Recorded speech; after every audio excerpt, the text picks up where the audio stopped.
कुछ लोग कहते हैं कि बहुएं बुरी होती है, तो क्यों होती है बहुएं बुरी? आपका जो उसके प्रति व्यवहार होता है ना, वो व्यवहार ही आपके प्रति उसे बुरा बनने पर मजबूर करता है और सच में एक दिन वो आपके व्यवहार के कारण बुरी बन जाती है। जैसे कि उसके हर एक काम में उसकी कमी निकालना, आस पड़ोस वालों के सामने उसकी बुराई करना, पड़ोस की बहू से उसकी तुलना करना और अपनी विवाहित बेटी के सामने उसकी बुराई करना, उसको नीचा दिखाना, उसके मायके वालों पे हमेशा ताने कसना। और जहां आप पूरा परिवार बैठकर कोई बात कर रहे होते घर की या फिर कोई फैसला ले रहे होते हैं, तो वहां आपकी बहू आ जाती है, तो या तो आप अचानक से चुप हो जाते हैं या फिर बात को ही पलट देते हैं। तो क्यों? बहू बनाकर आप ही तो उसे अपने घर में लाए हो ना, तो क्या फिर आपकी बहू को आपके घर की बातें सुनने का, समझने का या आपके घर के फैसलों में अपनी राय रखने का उसका अधिकार नहीं है क्या?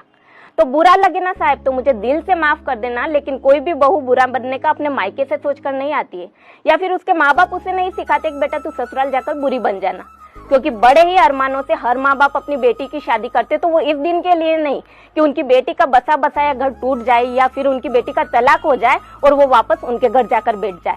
तो आपसे छोटी सी विनती है साहब कि आप अपनी बहू को अपने घर की बेटी समझो या ना समझो, लेकिन उसे आप अपने घर की दिल से बहू ही समझ लोगे ना, तो यही उसके लिए काफी